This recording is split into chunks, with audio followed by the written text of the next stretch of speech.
salary in 2025-26 starts in 26-27. There's a trade kicker in there, which certainly could come into play.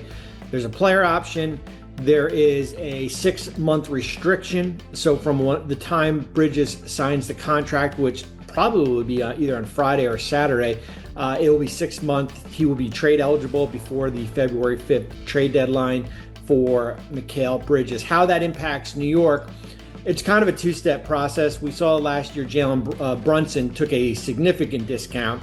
Bridges took $6 million off. Every penny matters when we're dealing with the second apron here. When you look at New York, roughly $18-19 million below the second apron next year. How does that impact Mitchell Robinson? I've said this before, and I keep on banging the drum, and people are saying, where can we read about the second apron? Go on, there's videos about it. We've written articles. The second apron impacts you if you are trying to acquire players outside of your own core. If you love Mitchell Robinson, then go out and extend Mitchell Robinson. If you don't love Mitchell Robinson, then basically you're going to be left with the 5 point, it'll probably be $6 million by then, tax mid-level exception, and you can go out and certainly make a trade.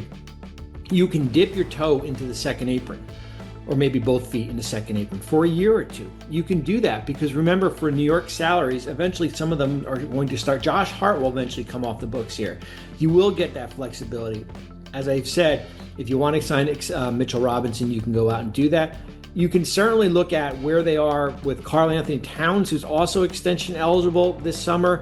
He's got a $62 million player option.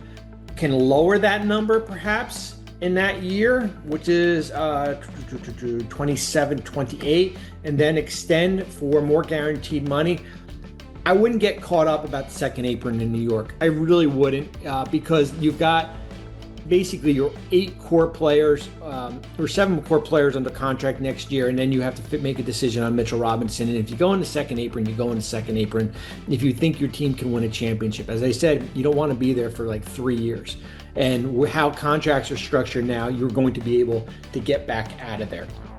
Another thing with Mikal Bridges, he becomes the 51st player who has signed an extension since the CBA has started. When Draymond said the CBA has basically limited free agency, there is a point to that, because how the rules are, you can extend more flexible extension rules. You can guarantee more money right now. Mikal Bridges would not have been able to get the amount of $150 million if we're under the old CBA, because it was a 120% increase. The inability to not go into free agency, signing for cap space is extremely hard these days. The other thing too, of course, is the ability to negotiate with your own free agents when the season, NBA Finals is over. That's why we see Kyrie and James Harden and Naz Reid and Julius Randle, those guys are off the board when we get to June 30th. So there is a point towards Draymond. I will counter that point that the second apron has not eliminated free agency. I think we're talking about two different things here. So Bridges becomes the 51st player. I would expect 52 and 53 to happen this weekend. 52 is Luka, who is extension. It's funny, we have circled August 2nd since he was traded. That's when the trade became official. But did you know that Luka has been extension eligible since the offseason has started? He can only extend for 3 years, 155 because of the 6-month restriction. Starting on August 2nd, Luka will have 2 options to look at. And when Shams breaks extensions and we talk about extension, it's a projection of what the salary cap is going to be. Those are not firm numbers. That can certainly be fluid. He will be eligible to extend for up to 4 for $229 million. If the salary cap, if the increase goes at 7%, which likely it could, that extension will be 4 for $222. The number is fluid. There's not a set number that's referenced in the contract when Luka signs it. It's not going to say 49.5 or 51.1. It's a percentage of the salary cap, and sometimes you can put up to 140%. So when you're looking at Luka, you can either do the 4-year option, the 4-year contract, which is going to be in that 222 to 229. Okay, that's the max allowed. Or you can go short term. Short term would be 3 years, projected to be 165. Why short term? And this is not to freak out Laker fans, is because how the max salaries works is based on years of service. There's 3 buckets. There's 0 to 6, which is 25%. That's Chet and Jalen Williams. There is the 7 to 9 years of service, which is Luka and De'Aaron Fox and Trae Young in that group. That's 30% of the salary cap. And then when you get to 10 years of service, it's those supermax guys, but it's 10 years of service also. It's 35% of the cap.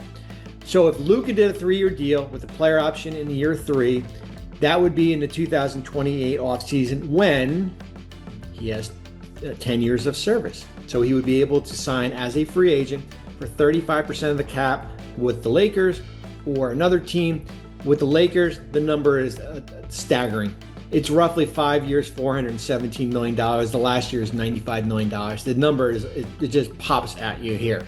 So I would say if I was a betting man and if I was advising Luka, I would probably go short term with a player option.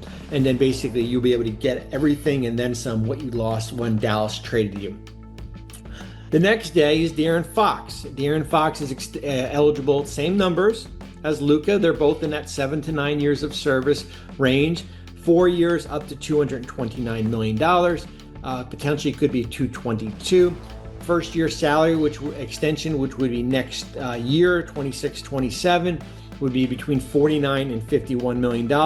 That is the last year Victor Wembanyama is on his rookie scale contract. Victor is extension eligible next year. What does that mean as far as from the Spurs perspective? You would have a little bit of cap space potentially in the summer of 2026 before Victor's number kicks in.